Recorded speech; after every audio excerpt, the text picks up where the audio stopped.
Greetings fellow survivors, in this video I'm going to be showing you a playthrough of the World War Z challenge mode this week.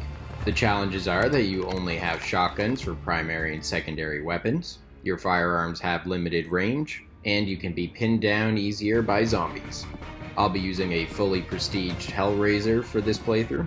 I've got the equipment resupply when killing specials. My C4s attract zombies and catch on fire. I only made one change to my usual build, and that's I switched out the Thumper Grenade Launcher perk since I don't get it anyways because of the Shotgun Fiesta challenge. So now I have the improved MGL, which is very nice. I'm partied up with Mixie360 and the Blueberry, who are both using Drone Masters. We're in a public lobby and we'll be joined by a level 30 ammo fixer early on. One of our drone masters is running the perk which disables landmines, and the other has the perk that targets screamers. This situation definitely benefits from both of those. The shotguns in limited range means that it's hard to kill those screamers, which are usually off in the distance, and I am always blowing myself up on the landmines in this map. I do okay on other maps, but just for this one, I am a menace. There's two potential ones where you have to breach the gate, and they just always seem to get me, no matter how aware of them I am. So I think mainly that perk just benefits me. It took us quite a few tries to get through this challenge, so we're going through a little extra slow here. I'm leaving the mines for the drone master to defuse, and I'm not running to avoid aggravating the zombies unnecessarily. With the easy to pin challenge, efficiency is not the highest priority.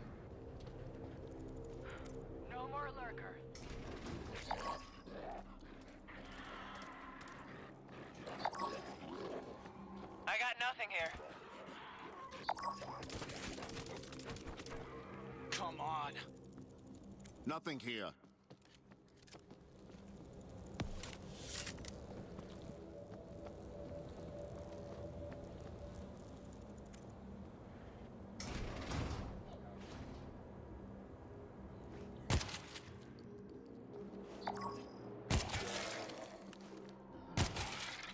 I've got the security card. Is it safe? Clear. Let's move. I'm coming through. Nice. It's lucky we found two breaching charges before the first horde. It can be quite a difficult part, and we're all eager to get something other than these tier 1 shotguns. Going loud.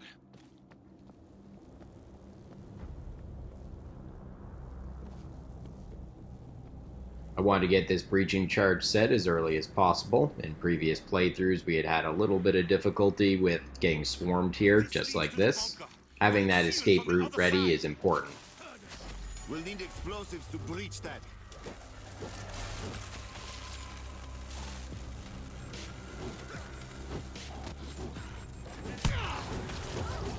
Swap it out. Heads up, we're lurking. I was trying to use the C4s here to distract the zombies and hopefully give my teammates a little bit of a breather. Setting it off would have been convenient for clearing the zombies, but my fixer teammate there does not have a drone. So otherwise I know that our two drone masters have the 100% damage reduction for friendly fire, but I guess either way he was going down. This was pretty cool because I had thrown the C4 for the bull, but then realized that I also had the gas bag to deal with, and I had the C4 that I had thrown earlier, which killed him. So a double explosion, making use of both charges. Timed up perfectly there. Now we got two breaching charges that we're going to take advantage of here. We had come very close several times to getting into the bunker, but never succeeded. So we're going to throw everything we have at this horde. I sped this up since our setup took a little bit longer with both breaches, and we were all a little bit nervous after the multiple failures. Thank you. If we lose the key card.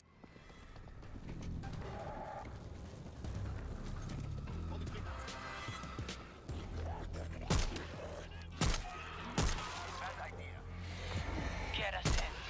I'll get it open. I made a mistake here, and you can keep this in mind when you're using a class like the Hellraiser. So almost all the time you have the fixers with the potential to resupply equipment. With that in mind, I should have thrown one of my C4s before picking up the ammo. It might seem small, but over time it can actually add up to quite a lot, especially when you're doing that in horde mode.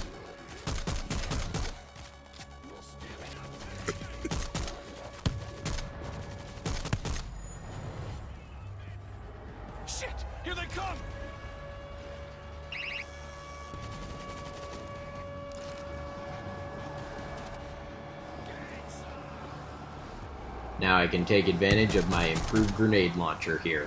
It's always hard for me to pick between the improved heavy weapon and the Thumper grenade launcher. I always tend to lean towards the Thumper grenade launcher, and that's because it's not a guarantee that you'll find an MGL lying around during the mission, and so when I'm deciding on my builds, I don't like to leave anything to chance if I don't have to. But obviously in this case, it's a no-brainer since the challenge takes away the Thumper.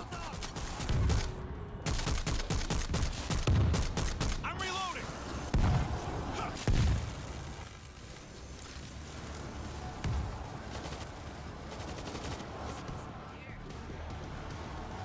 This isn't a great situation to be in here. I don't have any C4s left, and my teammate hasn't put down another bag of explosive ammo.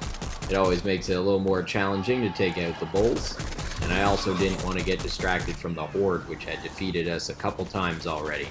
Fortunately, a gas bag came along for a resupply there, and also my teammate called out when the fixer put down ammo again.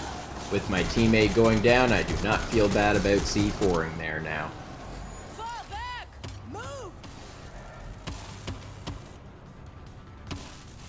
Thank you, MGL. That was close. We were tempted to go back out and try to get Booberry up, and I also was interested in getting one of the heavy weapons from the breaching room off to the right, but it looks like we made the right decision not going. That is a lot of zombies. Bomber, disperse, disperse!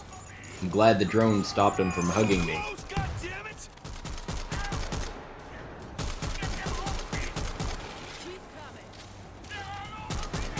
Now, technically, we could have continued falling back really far into the tunnel. However, you can get lurkers coming up from behind, so the less distance you have to retreat, the less chance that you'll get one spawning behind you.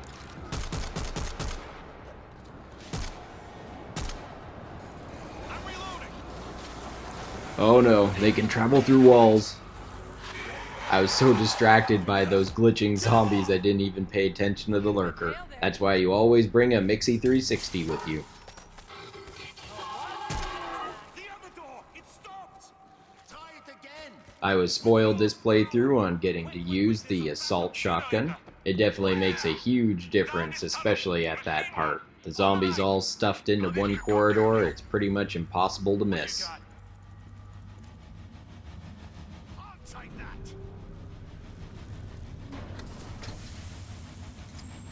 Stay close. Lurker nearby.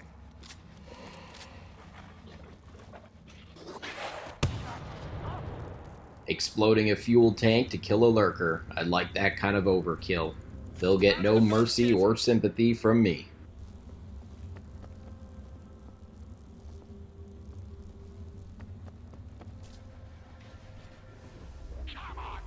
I want to put the auto turret where it'd defend the ammo crate and it would protect where we have to go. Helps with the final retreat, and usually the second direction is the harder one to defend. That spot for the auto turret actually has a better traverse than I expected, and I'm able to benefit a little bit from it here, which is great because we were not able to hold that horde at the fence. It's always better when you can stop them from climbing over, or at least keep them right there. Otherwise, you have some of them crisscrossing in all different directions, and it just makes it a very inefficient defense in comparison. Which, as you can see here, it would be very easy just to have a little slip up and have a teammate go down. They can weave through all these vehicles for cover, but fortunately my team had all the angles covered there. Gotta reload.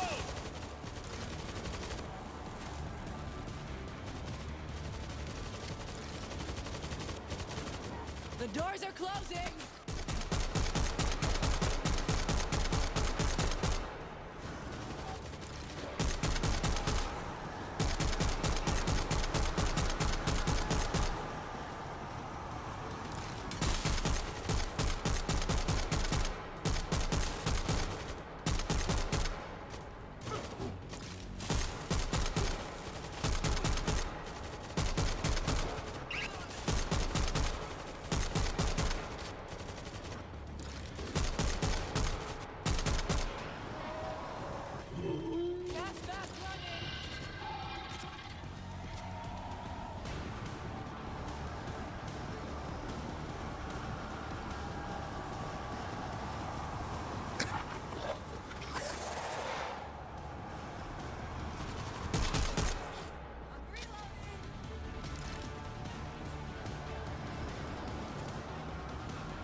I thought with all the zombies being stuck there that this would be an easy set to kill, but it looks like it was a little more glitchy than we realized. My C4 passed through the pile, and so it didn't kill as many as it could have, and then Mixie gave the flood warning. Fortunately though, it's just a zombie flood, it's not Halo flood. I don't want to be fighting the flood without a massive arsenal of plasma weapons and flamethrowers.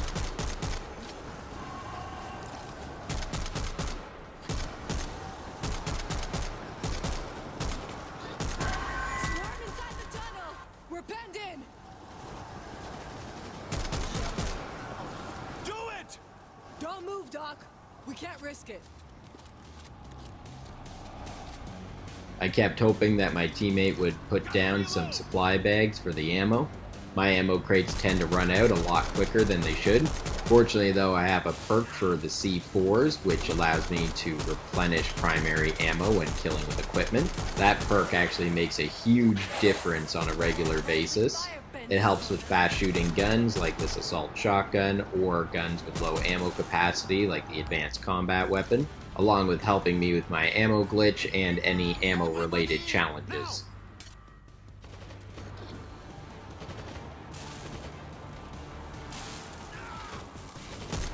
Get on the panel and switch on the fan! It's on! Come on in, you sons of bitches. With two bulls there like that, I'm hiding behind this console in case they manage to charge through the fan like that one did. It is not guaranteed that the fans will take them out. In situations like that, make sure to err on the cautious side.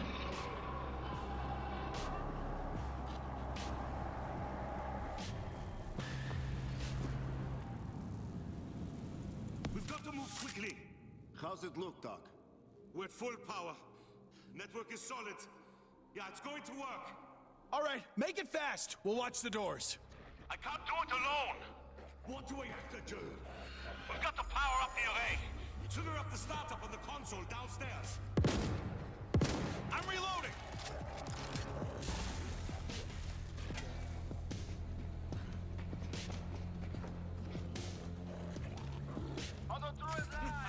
This'll slow them down. They're coming! Done. We are in luck, another auto turret.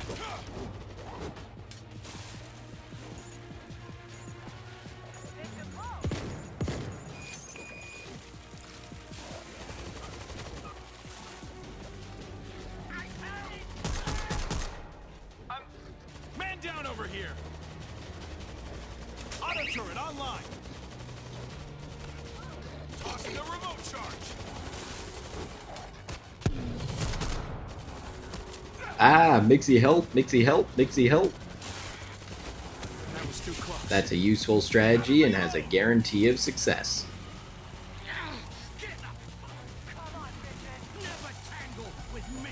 Once again, I'm just using that C4 as a distraction to help my teammate get up.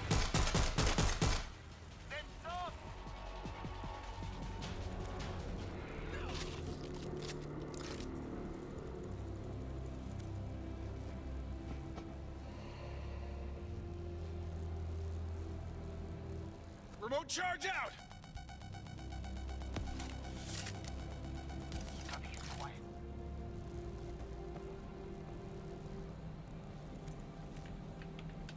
I can't do this Done. unless you get to that console. Good enough. Something you should see here. Come on. I'm gonna move to another control panel. Booberry and I are pretty much tied with our pathetic health, so the medkit could have gone to either of us. But one thing that I didn't take into consideration was that Booberry had already gone down and I hadn't, so Booberry was actually a higher priority for the medkit here. Especially when on hard difficulty, keeping an eye on not only health but also downs is important, because we might have been able to prevent a teammate from fully dying here. And that's one less person for the zombies to chew on while I run away.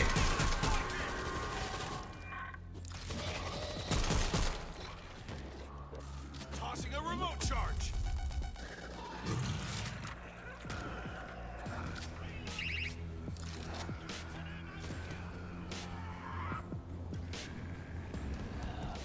Okay, it's working. We have a glitch here with Booberry being dead, but now having risen as a ghost. Ghost of Booberry, what is your unfinished business here? Probably just here to haunt me for taking that med kit when I shouldn't have. How's that? Done! It's working! I've authorized a key I can use with... Cover the dock! Get to the roof and radio for evac. The air defense grid is down. Yeah! Game time, baby!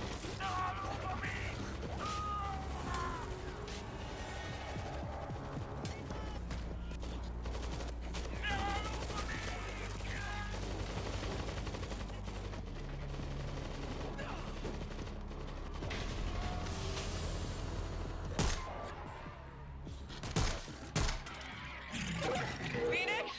We're on the Here, roof. catch this.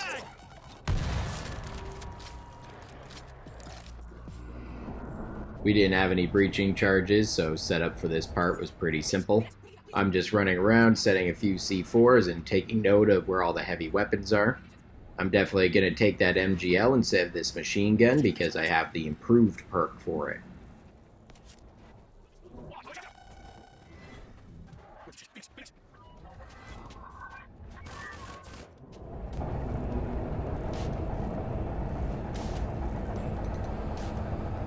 Phoenix, we are under attack! Phoenix! Alpha, I read you. We need to get out! Alpha, I am inbound.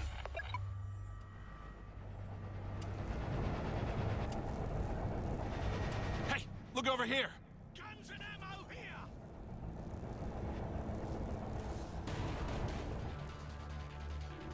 Shit! Here they come!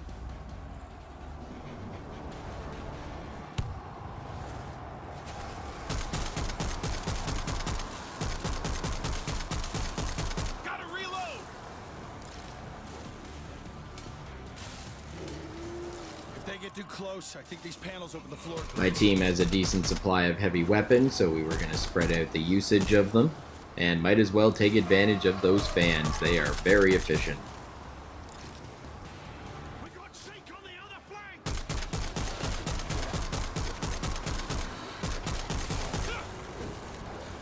Mowing them down!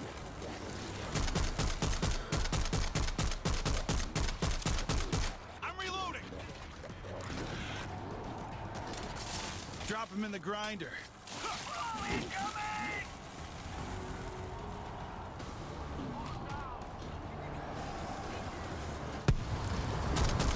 Taking this up a notch.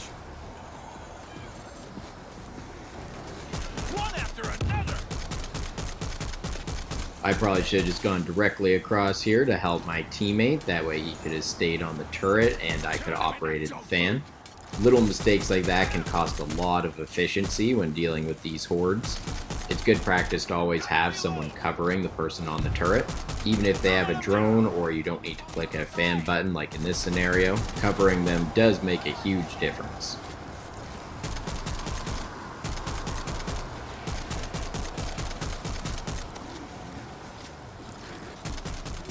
Tossing a remote charge. Alpha, on my approach. You've got a massive swarm heading in from the north. Thousands. They'll break the uplink. You have remote access. Can you fire it from the chopper? Night night.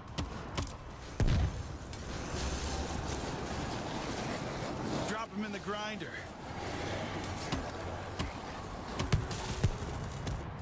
We got Sheik on the other flank! I'm reloading.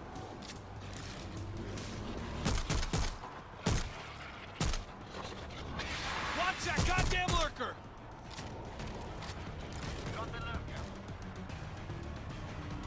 Going heavy! Time's starting to run out here, and it looks like I was a little too conservative with my MGL.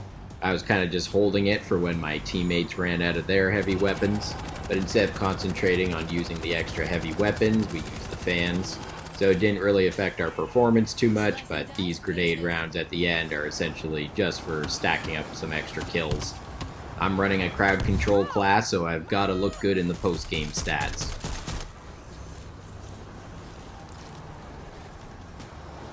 Remote.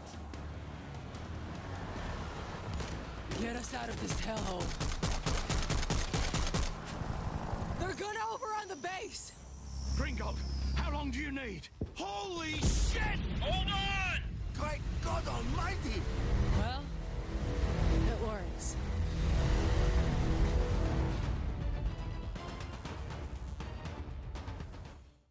I feel more comfortable fighting the Flood now, knowing that we have a giant laser that we can shoot at them.